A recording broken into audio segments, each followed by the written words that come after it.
This is a poem by William Blake, who was the 18th century romantic poet. The age in which William Blake started to write his poetry was the age of unrest, restlessness, and political upheaval. In that era, people were trying. In this era, the Industrial Revolution was at its peak, and people were not happy with the current situation or the current political scenario. The churches were not playing their duty well, और जो pope और जो इनके पैरिशर्स थे वो सबसे ज़्यादा corrupt हो चुके थे। विलियम ब्लेक ने एक ऐसी एज में लिखना शुरू किया जहाँ पे लोगों की सोशल और पॉलिटिकल अपब्रिंगिंग ऑलमोस्ट डिस्ट्रॉय हो चुकी थी। तो इस जैसी पोएम का लिखना ना सिर्फ उस एज में एक हीलिंग वे साबित होता है, बल्कि इसके अलावा ये एक मॉरल लेसन भी देने की कोशिश करता है through this poem. I hope CR and GR has got the poem. मैंने आपको सेंड किया है।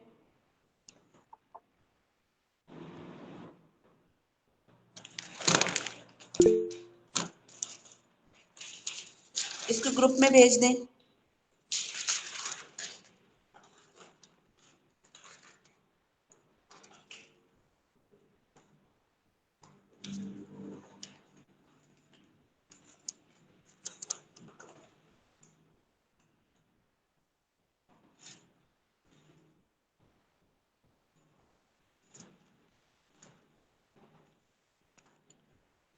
The poem is about the relationship of our true friendship between two people.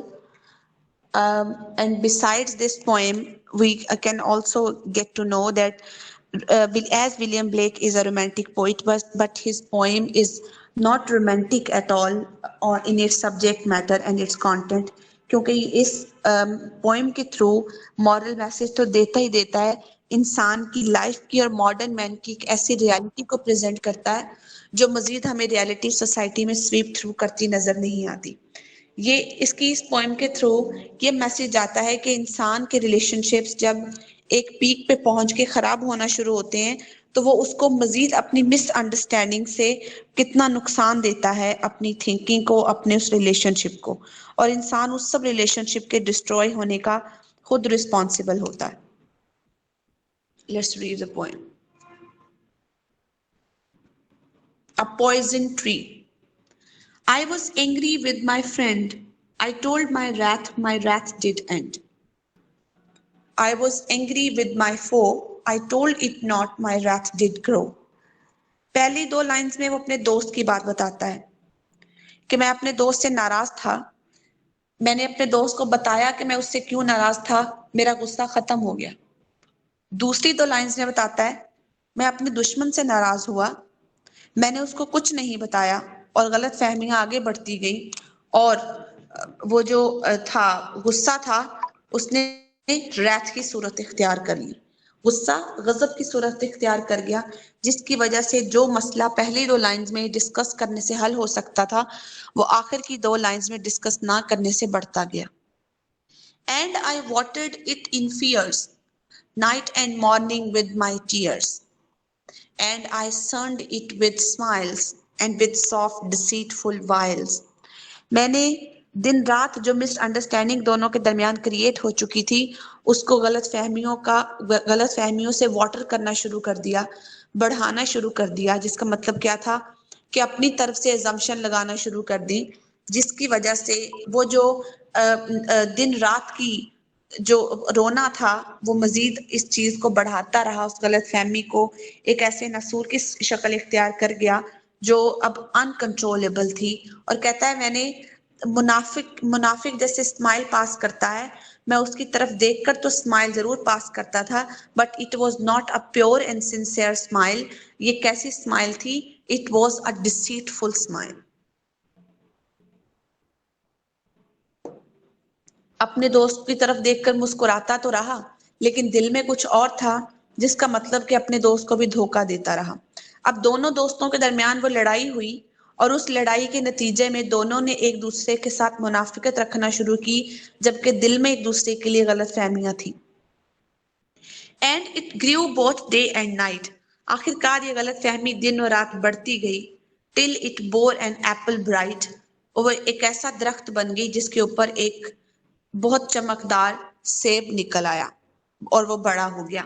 And my foe beheld its shine, and he knew that it was mine. अब मेरे दुश्मन ने जब मेरे बाग में वो लगा हुआ एप्पल देखा तो उसे पता भी था कि ये मेरा एप्पल है, लेकिन उसने क्या कहा कि वो इसे चुराएगा। And into my garden stole, वो जैसे ही मेरे बाग में वो सेब तोड़ने आया।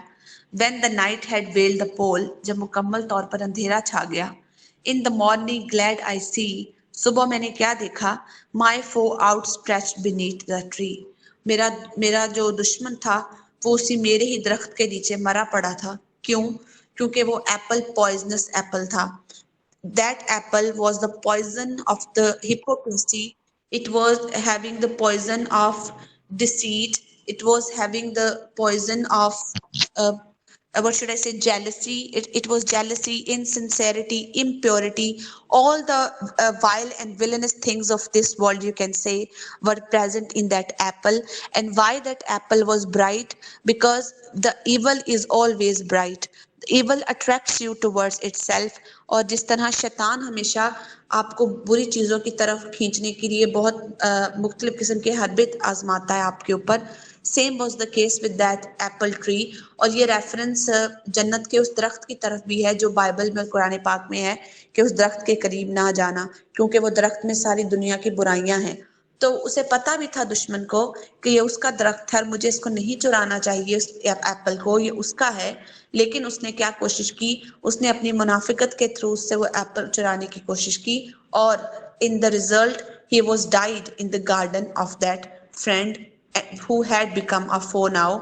अब हकीकत में ये जो डेथ है उसके फ्रेंड की, ये डेथ एक स्पिरिचुअल डेथ है, ये डेथ एक मॉरल डेथ है, ये फिजिकल डेथ नहीं है। But spiritual and moral death is more dangerous than the physical death.